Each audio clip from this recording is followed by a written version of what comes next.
first started in the industry in 2007, I remember seeing a sharp, well-dressed, confident businessman walking the Southeastern trade show floor. You couldn't miss Joe Armentano. But within that outer persona lies a propane industry professional who has helped to transform the industry, both in the Northeast with his company Paraco Gas, as well as on the national stage. His work cuts across many important areas, from Paraco supplying propane to communities and the rest of the industry in the wake of natural disasters and the COVID-19 pandemic, to safety advocacy and PERC leadership. Let's take a look.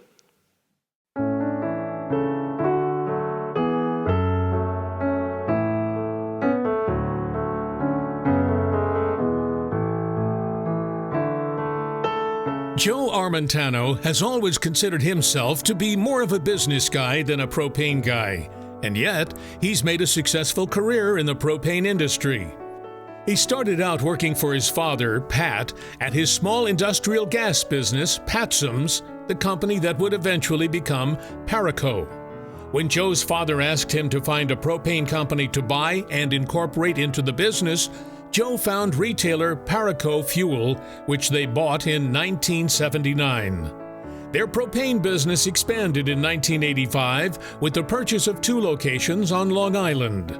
After that, Joe went to night school to earn his MBA so he could gain the skills needed to turn Paraco into the powerhouse it is today. In 1990, Joe became the CEO and has led Paraco to its place as one of the largest independent propane marketers in the Northeast. With Joe having worked with his father and now with his own children, Christina and Christopher, Paraco has remained a family business. While leading Paraco, Joe also stepped up to take leadership roles in the industry at large. He has served as president of the New York Propane Gas Association, a member of the National Propane Gas Association Board, and chairman of the Propane Education and Research Council. In these roles, Joe never stopped fighting for the interests of the propane industry, leading in the areas of safety and emergency response, technology adoption, and advocacy. His time as PERC chair in 2011 and 2012 was especially influential as the council faced federal restrictions on its consumer education and marketing activities, creating a need for the organization to change tactics. Joe helped PERC transition to becoming an organization that focused primarily on research and development, technology, and commercialization programs. That focus has remained a core part of PERC's efforts, even after the restriction on consumer education lifted. At 71, Joe is still working hard at Paraco. Though he spends less time in the office, he says the business is always on his mind. But he makes time for the people who are important to him and strives to maintain a healthy balance in his life. He credits his fiancée, Anna Palasaraiva, for helping him find that balance. As he looks to the future with his family by his side, Joe says he's going to keep putting in the work and leading Paraco as a respected representative of the propane industry. As the title of his 2021 book says, it's been a hell of a ride.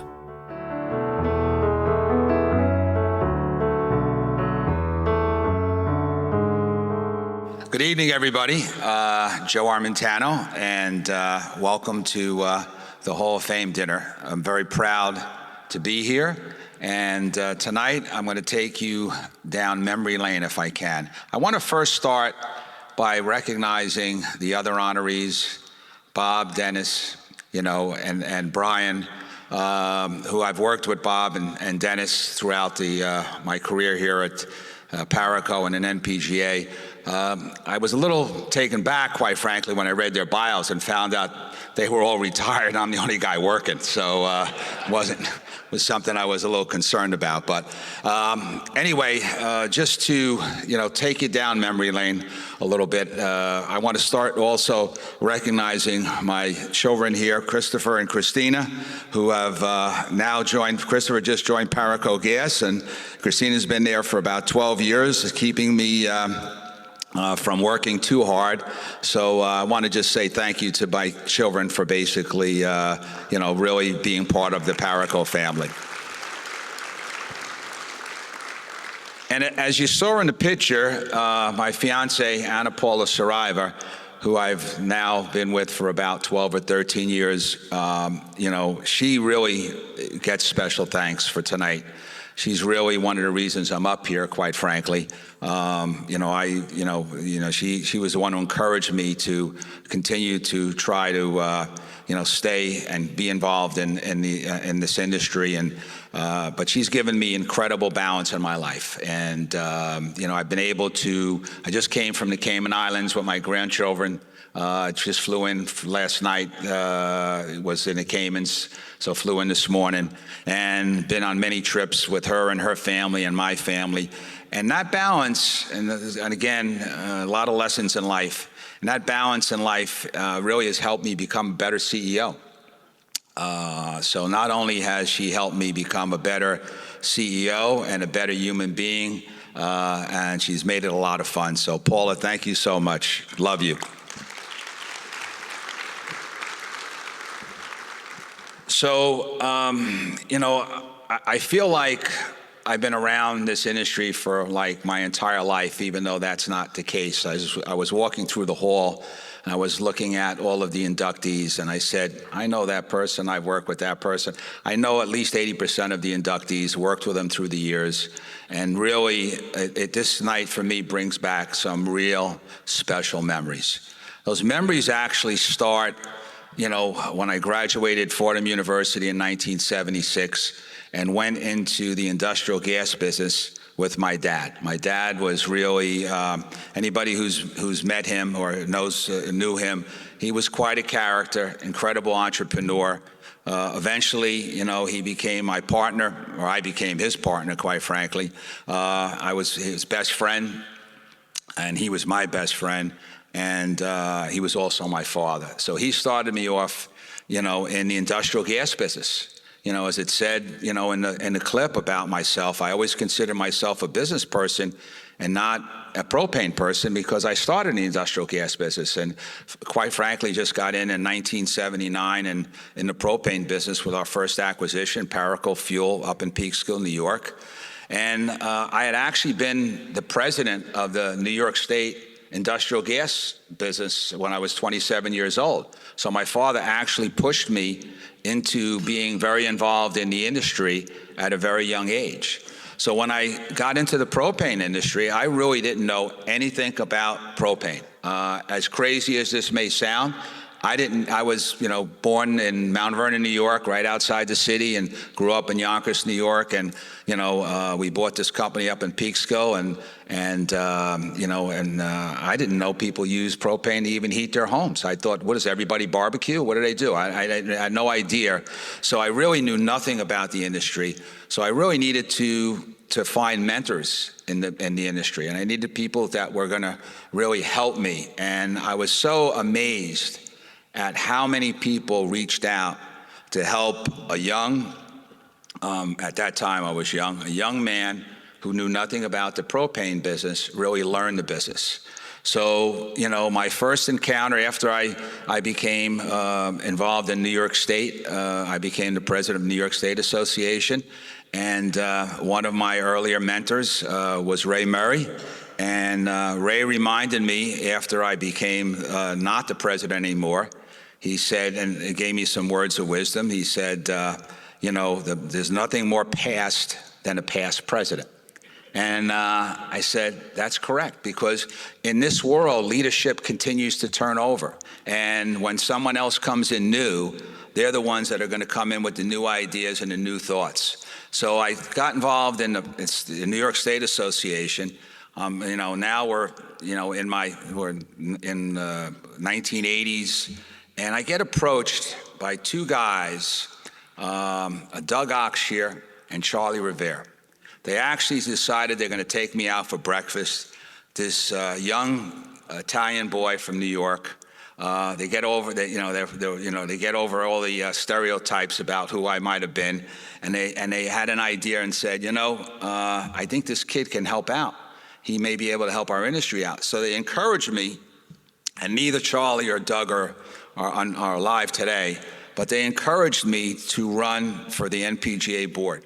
And that's what really got me involved in NPGA and got me involved in the board. And those two guys became really, really good friends. It was just an incredible continuation of a learning experience for myself. And as I continued to grow personally, and as the company continued to grow, and we continued to make acquisitions and fall in love with this industry, I had other mentors. Gene Bissell from AmeriGas was another person that encouraged me to continue to be, and even though we were competitors, he encouraged me to be involved in the industry and be involved in the association, and to continue to basically make sure that all boats rise. And if all boats rise, I always said things like, I believe this, and maybe, I don't know if I said it or somebody else said it, but I'd rather be not so smart in a good industry than very smart in a bad one.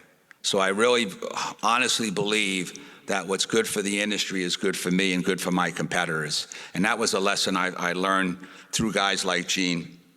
And then I was able to become the PERC chair, which was an incredible experience. It was somewhere about 2012. I was on the board from, I think, 2007 to 2012 or 2013, and met so many wonderful board members as we went through a transition in PERC. It just was incredible. I worked with Bob Barry and on the board, and Tucker Perkins, and with Tom Van Buren, who was at that time a young guy as I was getting older, and met Charlie Snelling, whose father invented propane, and just remembering, had a nice meeting, with so many different industry leaders throughout my career. I remember conversations with Jim Farrell when I used to go to the Southeast Propane Convention, and I was able to ask him questions about why he went public and why he did this, and got so many great answers, from him. So it's just been an incredible ride. And when I wrote my book, it was really something that I wanted to do to try to give back to other family businesses. I have a love for family business. I have a love for so many of the people here in this room that have been involved in family businesses, because I know what it is when my dad started his business from a garage in Mount Vernon, New York, with just himself. So I've always believed there's so many valuable lessons that you can learn in a family business, and this industry happens to have some incredibly great family businesses that really make this industry really go. So I wanted to give back a little bit with those lessons, and it took me literally about 14 years to get that book done. I was able to tape my dad and his voice right before he passed in 2010, and I ended up having to learn how to be a writer, which was a pretty interesting experience. So it just was, it was just incredible. So what does the future hold for Paraco Gas and Joe Armentano, and what does the future hold? At this point in my career and in my life, I do have balance I'd never had before, and I want to continue to try to keep that balance. Somebody asked me, how many hours of work a week do you work? And I said, I probably work about 20 hours a week, but I probably think about the business about 100 hours a week. So I'm still very involved in really trying to bring this company forward and continue to drive the business. And the reason that I'm so driven by it is because I still love it. I love coming to work. I really enjoy it. And despite the fact that, as everybody in this room knows, you're going to go through ups and you're going to go through downs and you're going to go through challenges and you're going to go through a lot of different situations.